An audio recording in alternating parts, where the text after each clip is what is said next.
Hello दोस्तों, वह कौन सा देश है जहां आपको जाने के लिए वीजा की जरूरत नहीं है? वह कौन सा देश है जहां लड़कियों को एक से अधिक पुरुषों के साथ संबंध बनाने की आजादी है? और वह कौन सा देश है जो कभी किसी का गुलाम नहीं बना?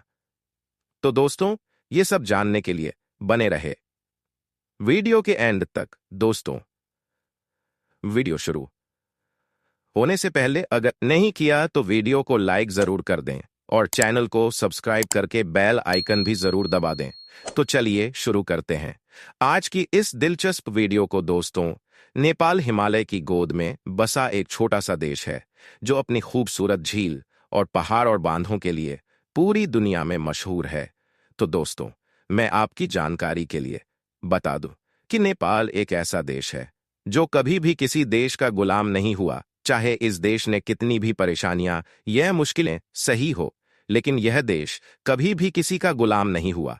साथ ही नेपाल एक हिंदू राष्ट्र था जो सितंबर 2015 को लोकतांत्रिक देश बना, जिसके संविधान में चलते हैं। अब यह धर्मनिरपेक्ष देश है और यह बहुत सालों पहले घोषित हो चुका है। दोस्तों, आपको यह बात जानकर बेहद कि नेपाल का राष्ट्रीय झंडा ही एक ऐसा झंडा है जो आयताकार नहीं है, जहां सभी देश के झंडे आयताकार होते हैं।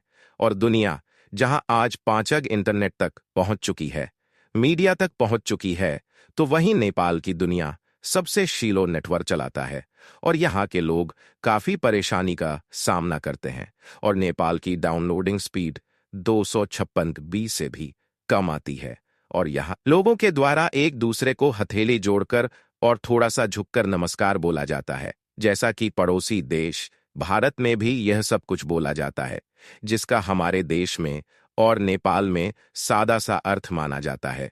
मैं आपके भीतर के भगवान को प्रणाम करता हूँ और आपको नमस्कार करता हूँ, तो वही यहाँ पर आने वाले हिंदुस्तानी को कहीं भी ये प्यार है ऐसा नहीं लगता कि वह कभी किसी पराये देश में आया है, क्योंकि दोस्तों, यहाँ का माहौल काफी दोस्ताना और खुशहाली से भरा हुआ होता है। साथ ही यहाँ पर देवी देवताओं के काफी सारे भव्य मंदिर हैं, जो कि अपने आप में बहुत ही मनमोहक हैं और लोगों को अपनी ओर आकर्षित करते हैं।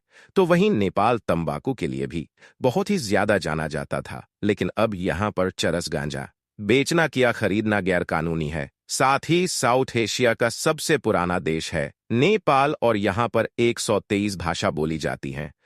और दुनिया का सबसे छोटा आदमी नेपाल का ही है, जिसका नाम चंद्र बहादुर है, जिसकी लंबाई 54.6 सेंटीमीटर है, जिनको देखने काफी सारे पर्यटक नेपाल जाते हैं और यहाँ के लुफ्त का मजा लेते हैं। साथ ही यहाँ पर बुद्ध भगवान की बहुत ही अच्छी खासी श्रद्धा और भावना देखी जा सकती है। और महाशिवरात्रि यहाँ का सबसे बड़ा त्योहार है, जहाँ इसको देखने भी बहुत सारे लोग आते हैं और अपना सेलिब्रेशन करते हैं। इसके अलावा पानी इकट्ठा करने के मामले में नेपाल दुनिया के दूसरे नंबर पर आता है। दोस्तों, साथ ही आपको एक बात जानकर बेहद हैरानी होगी कि नेपाल की कई जनजातियों में एक स्त्री के कई पुरुषों के साथ संबंध होना अनिवार्य है। नेपाल में विश्व की 8 सबसे बड़ी चोटियां हैं, जिसमें 8,848 मीटर की ऊंचाई पर माउंट एवरेस्ट दुनिया का सबसे ऊंचा पहाड़ है। साथ ही नेपाल की आधी से ज्यादा जनजाति की जनसंख्या लौलेक प्रतिदिन से कम पैसों में गुजारा करती है।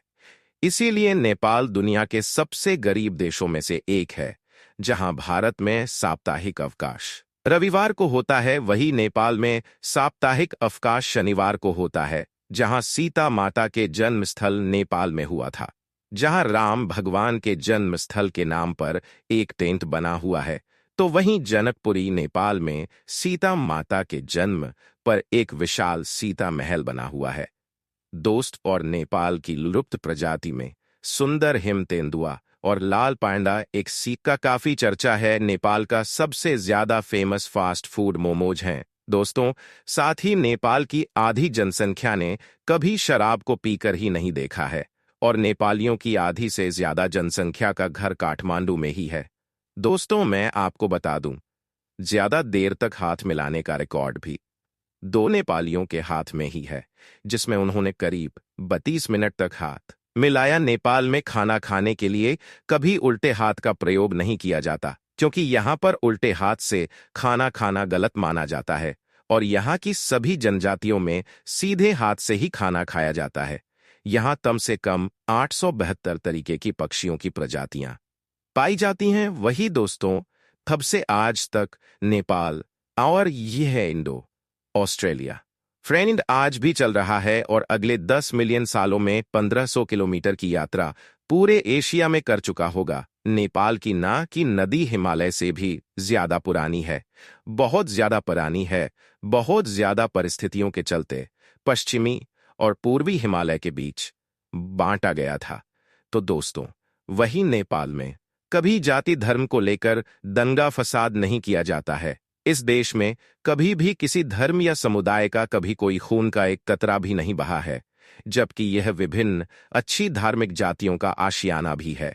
नेपाल की एयरलाइंस में एशिया से बाहर जाने वाले एयरलाइन की काफी कमी है। इसके अलावा नेपाल की हवाई यात्रा करना भी काफी महंगा है। यहाँ पर सरकार के द्वारा टूरिज्म की कुल आय के आधे पैसे वन में रहने वाले वन प्राणियों में बांट दिए जाते हैं। सखिए समुदाय के शाही परिवार में भगवान गौतम बुद्ध का जन्म 6ठी शताब्दी के लुम्बे नेपाल के आसपास के क्षेत्र में हुआ था। इसीलिए इस जगह को आज भी पवित्र स्थल माना जाता है, जिसके बाद यहीं से भगवान गौतम बुद्ध का नाम प्रसिद्ध हुआ। लेकिन भारत की तरह 90% अरेंज मैरिज और अगर आप भी भारतीय हैं तो बिना वीजा और पासपोर्ट के नेपाल के आसपास और नेपाल में भी घूम सकते हैं, क्योंकि भारत के नागरिकों के लिए नेपाल में आना जाना बिल्कुल फ्री है और यहाँ के लिए कोई भी वीजा पासपोर्ट नहीं लगता। लेकिन इसके लिए आपके पास आधार कार्ड का होना जरूरी है। तो दोस्तों, आपको आज की हमारी यह वीडियो कैसी लगी? आपको नेपाल के बारे में क्या क्या जानने के लिए मिला और इसमें से आपको क्या चीज अच्छी लगी, आप में कमेंट करके जरूर बताएं। वीडियो पसंद आई हो तो वीडियो को लाइक जरूर करें। हम मिलेंगे अगली वीडियो में। धन्यवाद।